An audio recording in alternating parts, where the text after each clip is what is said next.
Philippines Navy face-to-face with China in South China Sea. The South China Sea is a strategically important region with vast reserves of oil and natural gas and serves as a vital shipping route.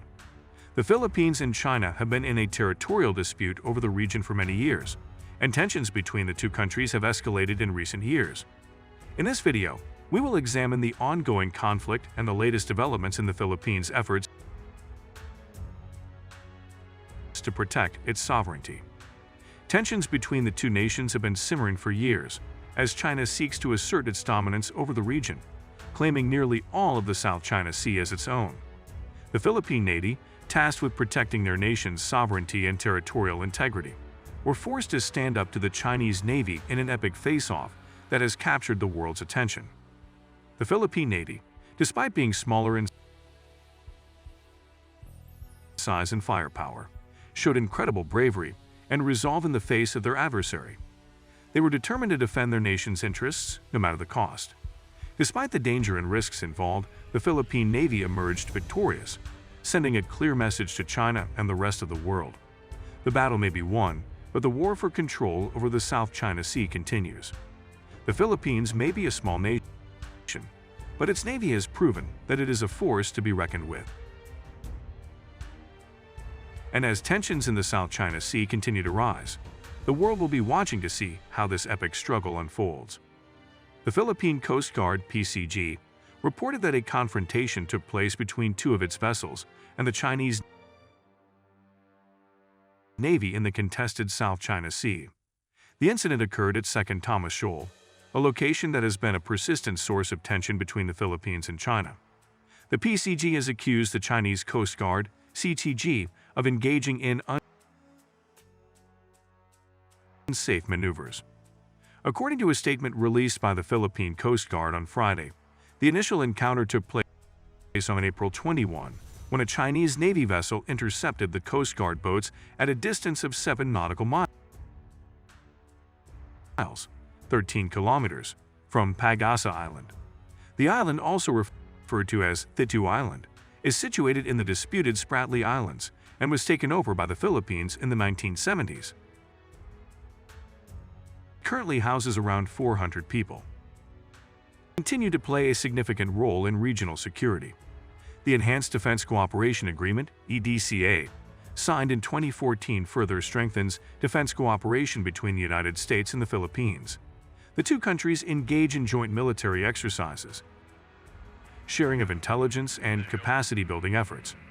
However, the future prospects of these bases depend on evolving geopolitical dynamics and the mutual interests of both nations. The United States has successfully obtained access to 4 additional military bases in the Philippines, a strategically significant area that would provide a prime vantage point for monitoring Chinese activities in the South China Sea and around Taiwan.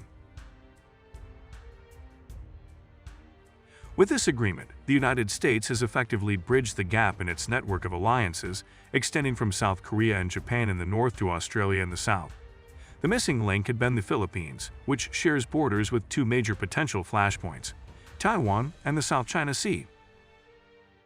This deal marks a noteworthy development, as it partially reverses the U.S. departure from its former colony over 30 years ago.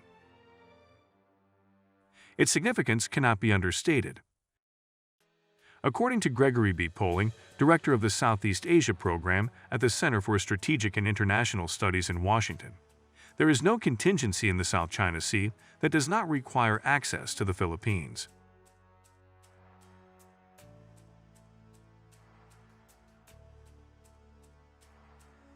The Philippines has been increasing its naval presence in the South China Sea in recent years, which has led to multiple face-to-face encounters with Chinese vessels. The dispute between the Philippines and China centers around territorial rights over certain areas in the South China Sea. The Philippines claims the region falls within its exclusive economic zone, EEZ, while China claims historical ownership of the area. The Philippines' claim is based on the United Nations Convention on the Law of the Sea, which grants countries an exclusive economic zone of 200 nautical miles from their coastline. China, however, argues that it has sovereignty over nearly the entire South China Sea, based on its historical claims. The strategic importance of the South China Sea cannot be overstated. It is home to vital shipping lanes that are essential for global trade, and it contains vast reserves of oil and natural gas. The region is also rich in fisheries, which are a vital source of food for millions of people in the region.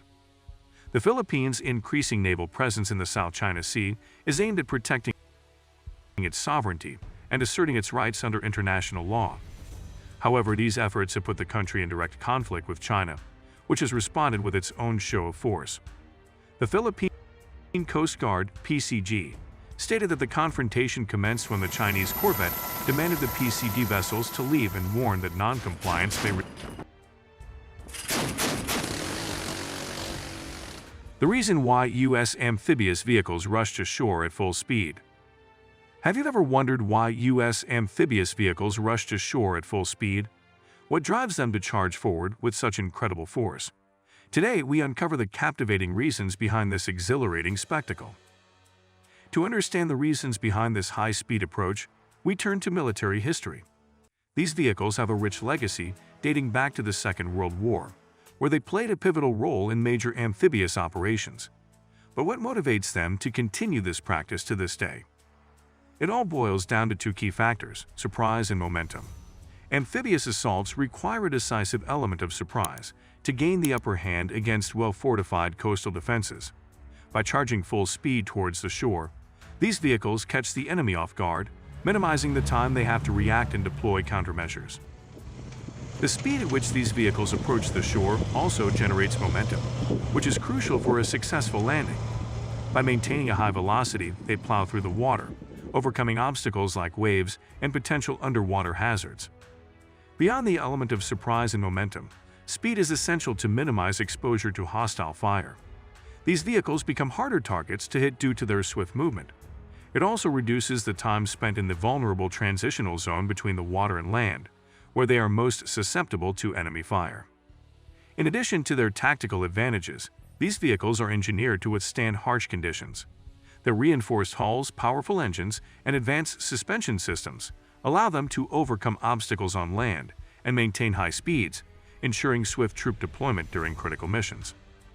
As a veteran who has witnessed the might of these amphibious vehicles firsthand, I can attest to their incredible capabilities.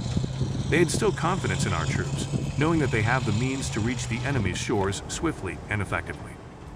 While we often associate these vehicles with military operations, they also serve as lifelines during humanitarian missions and natural disasters. Their ability to navigate both land and water makes them indispensable in delivering aid to those in need, regardless of the terrain. So, the next time you witness these awe-inspiring amphibious vehicles rushing to shore at full speed, remember the historical legacy, the strategic advantages, and the unwavering determination they represent. They are the true embodiment of triumph over adversity. As we conclude our exploration of the U.S. military's massive bases in the Philippine Islands, we recognize the intricate role they play in the broader geopolitical landscape of the South China Sea. Their strategic presence continues to shape regional dynamics and security in this vital maritime region.